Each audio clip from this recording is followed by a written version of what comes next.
example 4. Now we are going to take what we know, but we're going to just add a little bit more, including what you guys quizzed on Friday with distributive property and combining like terms. So same concept, just this time you do have an additional step because first you will need to distribute and then you will have to combine before you can start to move. Okay, so that would look something like this.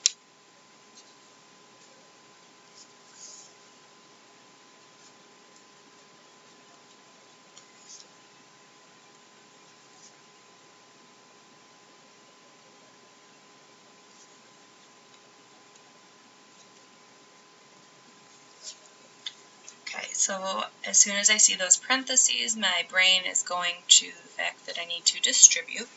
So that's going to be my first step.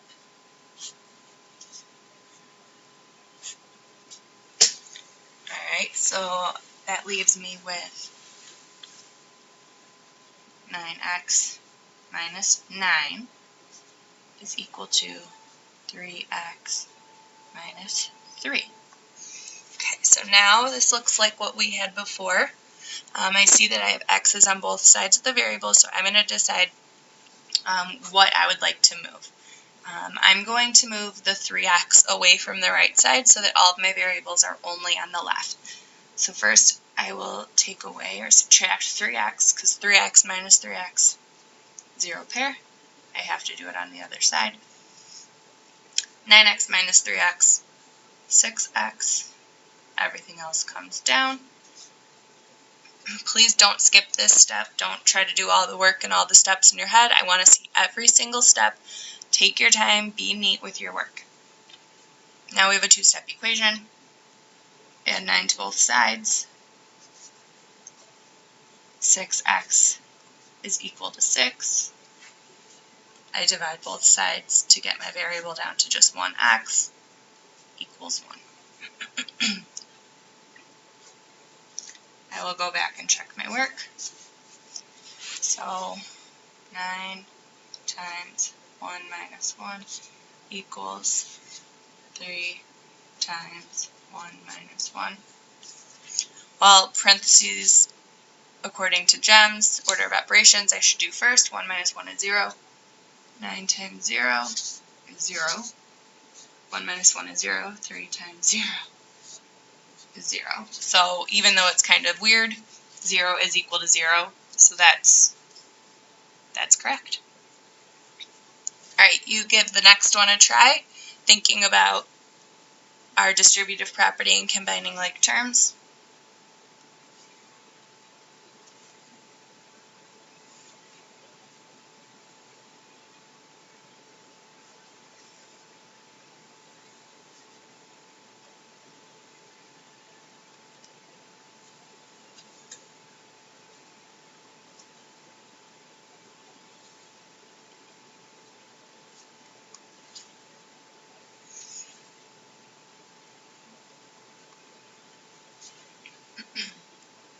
Alright, so there's a lot going on here, but just think, can you combine like terms on one side first? Can you distribute on one side first? And then go ahead and see how it goes. I'd like you to pause the video, try this independently. If you get stuck, you can come back to the video, but see if you can work your way through, check your work, and then come back to the video and see how you did.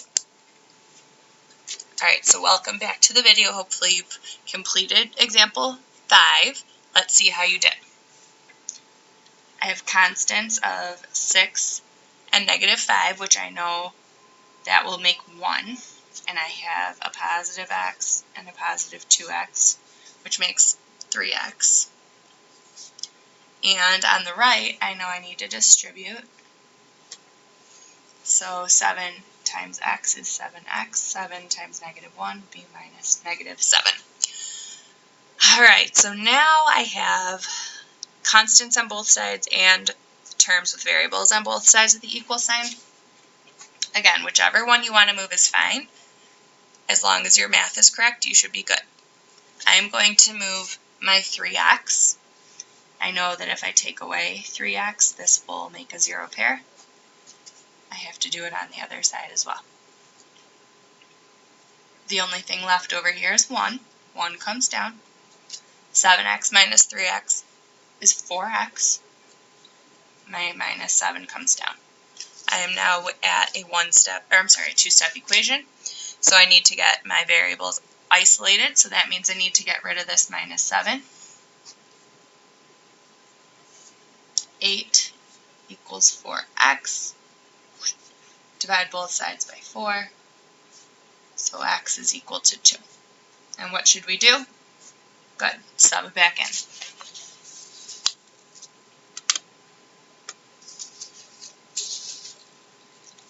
6 plus 2 minus 5 plus 2 times 2 is equal to, getting tight, 7 over 2 minus 1.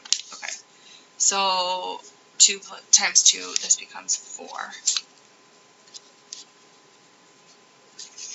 So order of operations tells me addition and subtraction from left to right. 6 plus 2 is 8. 8 minus 5 is 3. 3 plus 4 is 7. 2 minus 1 is 1, so 7 times 1. 7 equals 7, so it looks like I've done it correctly. Alright, so next and lastly, we are going to move on to some word problems. So your learning targets are not only that you can solve one or two-step equations, but also that you can write them. So for this next part, please make sure that you are writing along with me, as you should be already.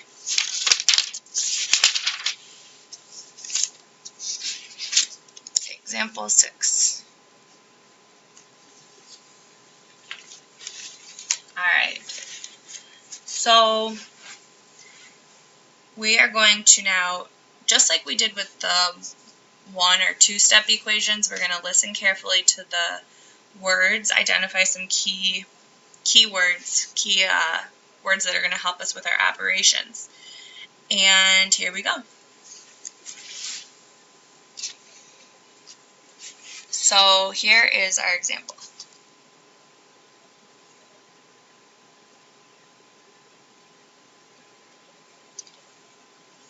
Bob bought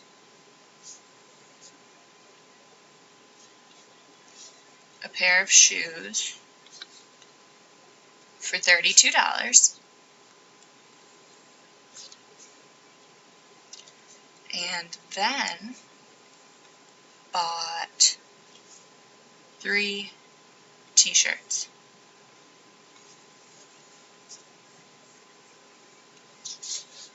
If all the t-shirts cost the same amount,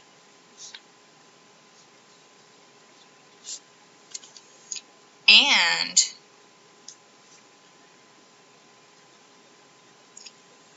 Olivia and Bob spent the same amount in all, write and solve an equation to find the cost of one t-shirt. Okay, so there's a lot going on here, so I'm going to reread it now that I've written it. Bob bought a pair of shoes for $32 and then bought 3 t-shirts.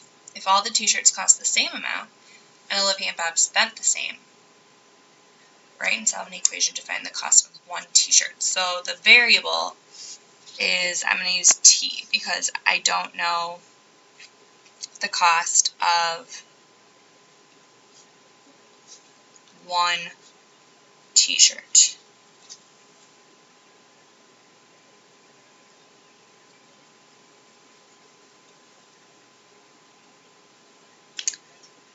I do know that the shoes were $32.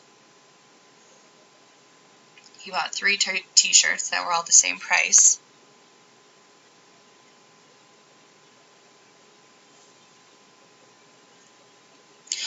Oh my my goodness, I left out a really big part of the problem. No wonder I was kind of worried I wasn't going to be able to figure this out, because you can't yet.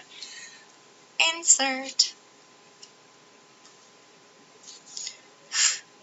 Ooh, big part left out.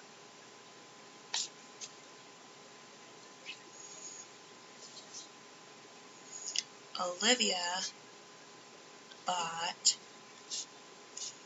a hat for $12 and then a t-shirt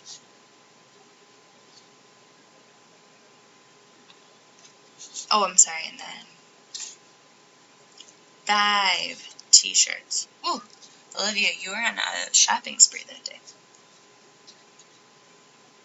Okay, so if all the t-shirts cost the same amount, and Olivia and Bob spent the same amount in all, write and solve an equation. So basically, whatever Bob spends is going to be equal to whatever Olivia spends. That's what my story problem is telling me.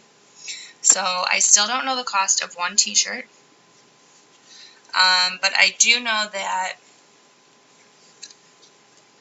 Bob and Olivia their amounts are going to be equal. So Bob bought a $32 pair of shoes plus 3 t-shirts that all cost the same amount.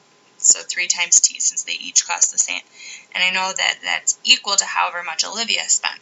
She bought a hat for $12 and 5 t-shirts. And it already told us in the problem that all the t-shirts cost the same amount. So there's my equation. Sorry, after a big